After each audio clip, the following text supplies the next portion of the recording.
Huwag kang mag-expect na maging successful ka nang walang paghihirap.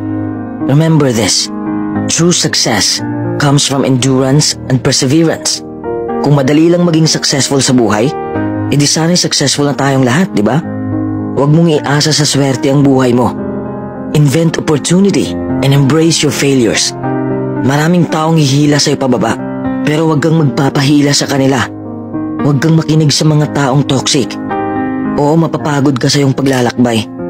Dadaanan mo ang mahihirap na sitwasyon. Darating ka sa punto na mawawalan ka na ng ganang gawin ang passion mo at mabibigo ka. Ang punto ko lang, the next time you fail at something, congratulate yourself. It is an achievement. You're one step closer to actual success. Marami kang matutunan sa kabiguan mo. Along the way, you learn a lot about yourself and you learn a lot about what makes you happy.